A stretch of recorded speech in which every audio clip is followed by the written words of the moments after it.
बघा ह्याच्यामध्ये तुम्हाला त्याने डायरेक्ट असं म्हटलं नाही की तुम्ही सेंट्रल ब्राईट फ्रिंजची विड्थ करा. इनडायरेक्टली म्हटलंय की सेंट्रल ब्राईट फ्रिंज पासून दोन्ही साईडला जे डार्क फ्रिंज आहे त्या डार्क फ्रिंज मधलं डिस्टन्स म्हणजे सेंट्रल ब्राईट फ्रिंजची विड्थ काढायची तुम्हाला. ओके, ही विड्थ काढायची टोटल, ही डिस्टन्स. त्याचा फॉर्म्युला काय आहे? W is equal to lambda D upon small a. तिचं आपण फाईन केलं, फाईन केलं तर काय ते बघा तुम्ही. 600 नॅनोमीटर आहे, इथे 2 मीटर आहे आणि हे 1 × 10⁻³ आहे. आता -3 वरती गेलं तर +3 राहील ना. 600 × 10⁻6 होईल आणि हा 2 आहे म्हणजे 1200 होईल × 10⁻6. बरोबर. बघूया मिलीमीटरचं मीटरमध्ये कन्वर्ट केलं, हे -9 घेतलं आपण. बघूया, चेक करूया. हा आन्सर बघूया, 66 नंबर.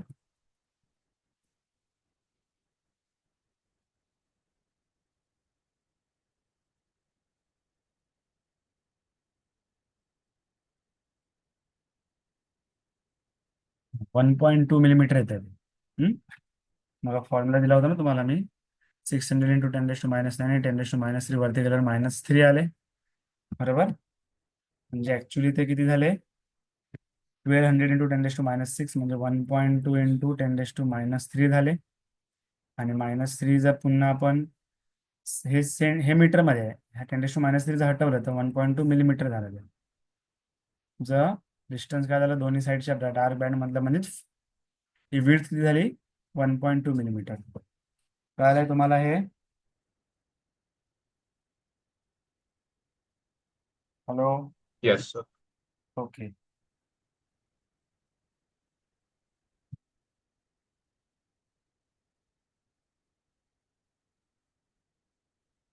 पुढे.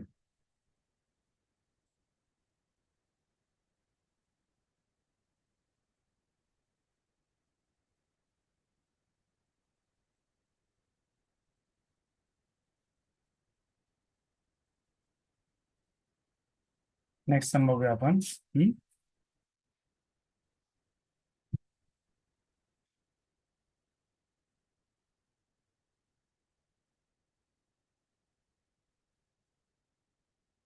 67 बघूया. 67 काय सांगते बघा.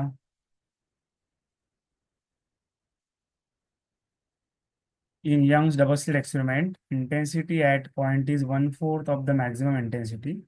The angular position of this point is what? In Young's double slit experiment, intensity at a point is 1/4 of maximum intensity. The angular position of this point is what? Angular position म्हणजे सरळ theta विचारलेला आहे indirectly. बघा काय दिलंय, हा directly Malus law use केला आहे. म्हणजे कसं सांगतो तुम्हाला, लक्षात द्या. जर डायग्रामॅटिकली गेलंस दाखवायला, तर ही स्क्रीन आहे समजा.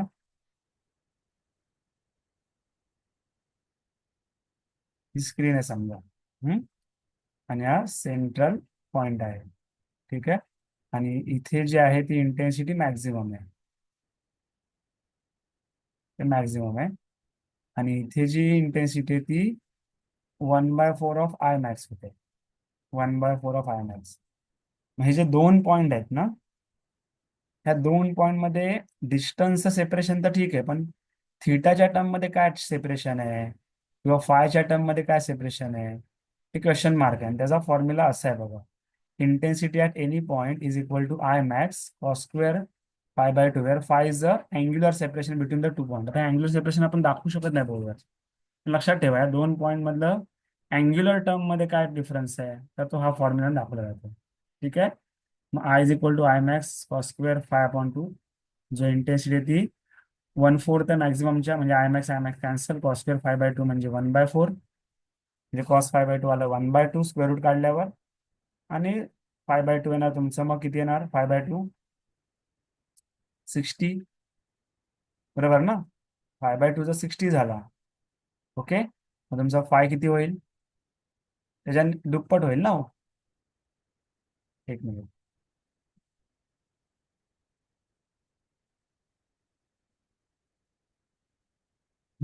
तर याच्यामध्ये मी अजून काय केलंय, हा फाय झाला तुमचा 2/3. ठीक आहे, अजून थोडंसं पुढे सोडवलं आहे, सॉरी. म्हणजेच तुमचा फायची व्हॅल्यू झाली 2π/3. आणि ते किती होतं?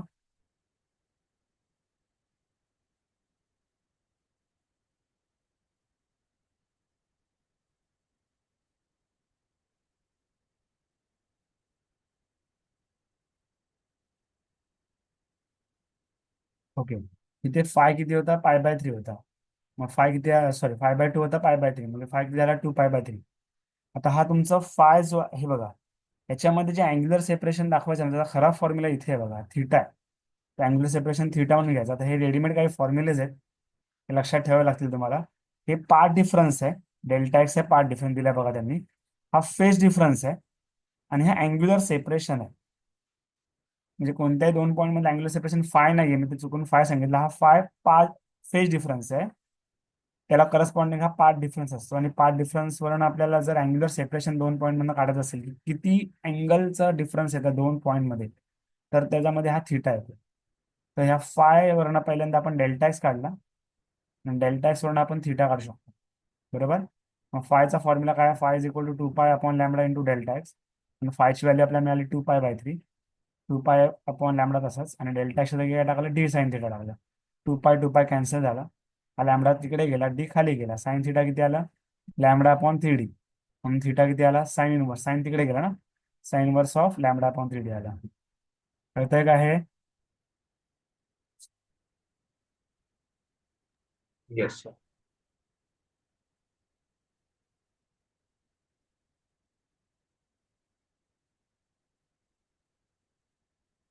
पुढे नेक्स्ट बघूया आपण.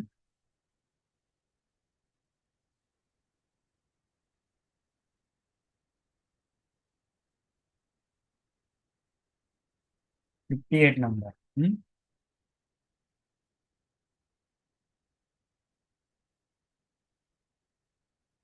हे सम बघूया आपण.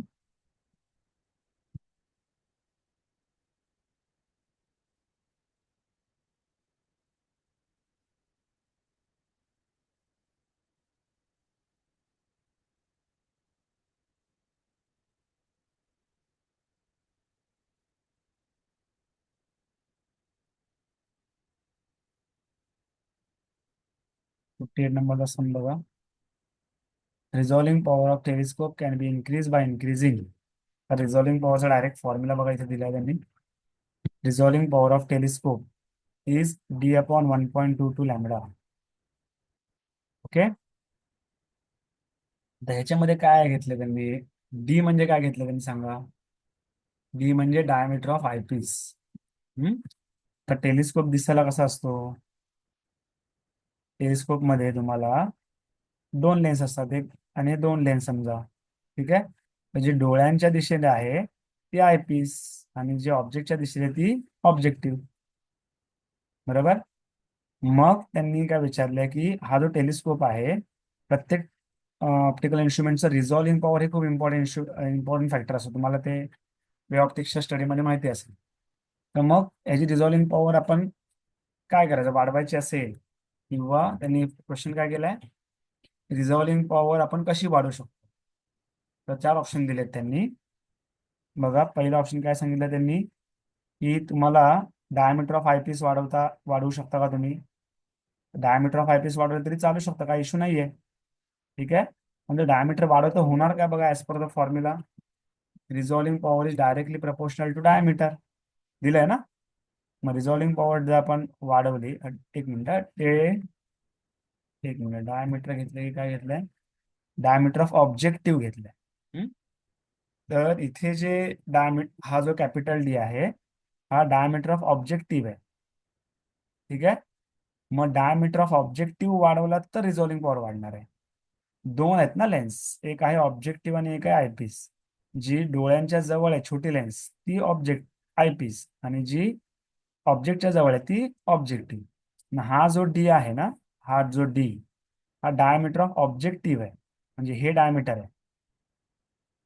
तर मग त्याला रिझॉल्विंग पॉवर डायरेक्टली प्रपोर्शनल आहे. मग तुमचा रिझॉल्विंग पॉवर डी वाढल्यावर वाढणार आहे. डी इन्क्रीजेस, रिझॉल्विंग पॉवर इन्क्रीज, म्हणजे डायमीटर कोणाचं? ऑब्जेक्टिव्हचं डायमीटर. ठीक आहे. म्हणजे ऑब्जेक्टिव्हचं डायमीटर वाढवल्यावर काय होणार आहे, रिझॉल्विंग पॉवर वाढणार आहे. म्हणजे आन्सर काय येणार, डायमीटर ऑफ ऑब्जेक्टिव्ह. कळलं, by increasing the diameter of objective. कळालंय का? Yes sir. पुढे नेक्स्ट सम बघूया आपण आता.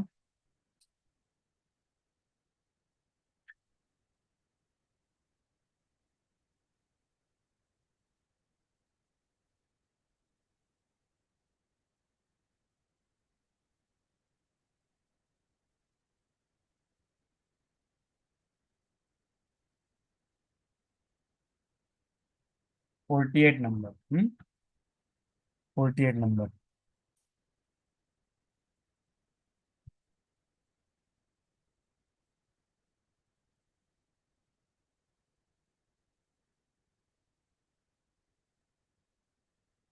बघा, a beam of light is incident on a glass plate at an angle of 60 degree. The reflected ray is polarized. If the angle of incidence is 45 degree, the angle of refraction is how much? काय सांगितलं, beam of light is incident on a glass plate at an angle of 60 degree. ठीक आहे. And reflected ray is polarised. If the angle of incidence is 45 degree, then angle of refraction is how much? याच्यामध्ये बघा काय काय केलंय ते 48 मध्ये.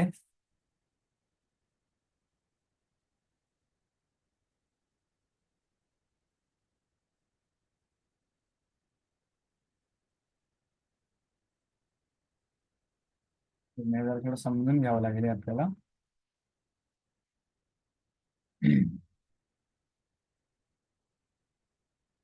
Beam of light is on a glass plate at an angle of 60 degree.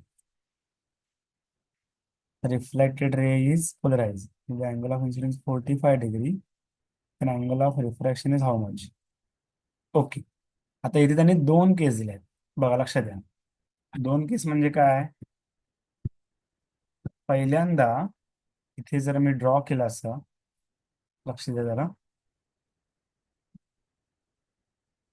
पहिल्यांदा जो incident light आहे तेव्हा जर 60 डिग्री असेल अँगल, तर ही रिफ्लेक्टेड रे जी आहे ना ती कम्प्लिटली पोलराइज असते. पोलराइज समजतं ना, एका डायरेक्शन मध्ये व्हायब्रेट होते. ही अनपोलराइज्ड आहे, म्हणजे हे व्हायब्रेशन ऑल पॉसिबल डायरेक्शन मध्ये. आणि ही रिफ्रॅक्टेड रे आहे, ही पण अनपोलराइज असते. ठीक आहे. म्हणजे जेव्हा कम्प्लिटली पोलराइज लाईट असते ना, तेव्हा हा जो थीटा आहे त्याला आपण ब्रिव्हेस्टर अँगल म्हणतो. आणि तेव्हा ह्या दोघांमध्ये अँगल 90 डिग्री होईल. ते ब्रिव्हेस्टर लॉचा कन्सेप्ट आहे. म्हणजे जेव्हा 60 डिग्री असेल तेव्हा थीटा बी 60 डिग्री असेल तेव्हा हे पोलराइज आहे. म्हणजे तुम्हाला इनडायरेक्टली ब्रिव्हेस्टर अँगल थीटा बी दिलाय. पण तेच जर ह्या 60च्या ऐवजी जर आता 60च्या ऐवजी किती झाला, इन्सिडेंट अँगल 45 डिग्री झाला, तर मग तुमचा हा जो रिफ्रॅक्शन अँगल आहे तो किती तो विचारलाय. म्हणजे आपल्याला पहिल्यांदा ब्रिव्हेस्टर अँगल बनत टॅन थीटा बी वरून फॉर्म्युला आहे, tan theta B is equal to refractive index of this glass material. ह्याचं ग्लास मटेरियलचं रिफ्रॅक्टिव्ह इंडेक्स एन आहे. मग थीटा बी काय मिळालं तुम्हाला, टॅन इनवर्स ऑफ एन मिळालं. म्हणजे ह्याच्यावरनं तुम्हाला, सॉरी, हा आता ह्या टॅन थिटा बी वरनं, सॉरी, टॅन थिटा बी वरनं तुम्ही एन काढू शकता, कारण टॅन 60 घ्यावं लागेल ना तुम्हाला इथे.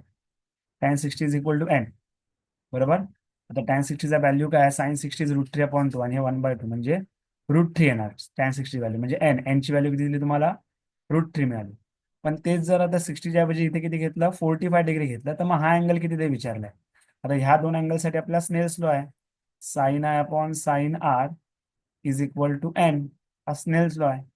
मग आता आय तुमचा किती घ्यायचा आहे, 45 डिग्री, बरोबर.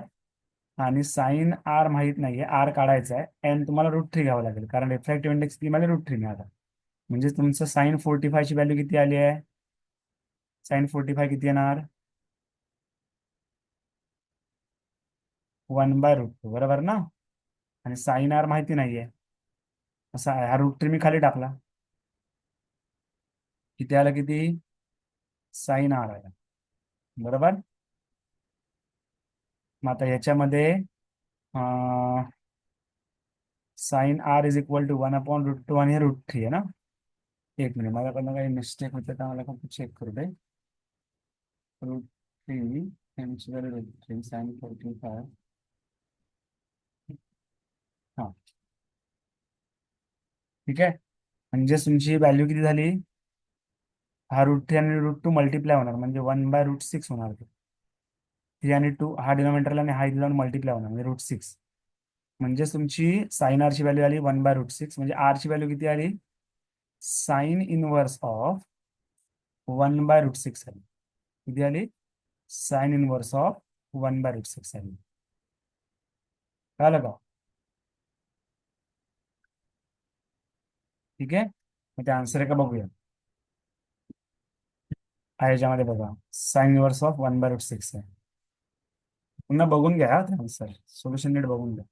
त्यांनी 60 दिली त्यावेळेला ते ब्रेविस्टर अँगल आहे, कारण 60 डिग्री असताना रिफ्लेक्टेड रे कम्प्लिटली पोलराइज आहे, मग त्याला ब्रेविस्टर अँगल म्हणतात. पण तो 60 ऐवजी जर 45 घेतलं इथे, तर मग आर किती आहे हे त्यांनी विचारलं. पण ह्या दिलेल्या इन्फॉर्मेशन वरून आपण काय काढलं? या दिलेल्या इन्फॉर्मेशन वरून आपण एन मिळवला, एन. आणि त्या एनचा वापर इथे केला स्नेल्स लॉ मध्ये. कळलंय का तुम्हाला हे? कळलंय? Yes sir. ओके, बरं ठीक आहे. आता आपण साधारणतः, ठीक आहे, आता 1 मिनिट राहिलं, त्याच्यामध्ये अजून एक समज असं मला वाटत नाही. ठीक आहे, आपण उद्या कंटिन्यू करूया वे ऑप्टिक्सला. तर आजचं लेक्चर तुम्ही पाहिलं तर मी रेकॉर्डिंग पाठवतो, पुन्हा एकदा नीट चेक करा. आणि आज तुम्हाला मॉक टेस्ट द्यायची आहे. ठीक आहे. मॉक टेस्टचा टायमिंग मी थोडा शेड्यूल लेटचा करतो, पण आज रात्री झोपायच्या ते मॉक टेस्ट कम्प्लीट करा. कळलं का? तुम्हाला जे लिंक पाठवली त्या लिंकमध्ये तुम्ही ते ओपन करा. काय डाऊट असेल तर मला कॉल करा, पण आज कंपल्सरी मॉक टेस्ट एक सॉल्व्ह करा. हम्म? सर्वेश तर तुम्ही सोबत. मला ऍप पाठवाल? ईशान तुला मी पाठवतो. हा सर्वेश, काय झाला? हॅलो. हॅलो. हॅलो.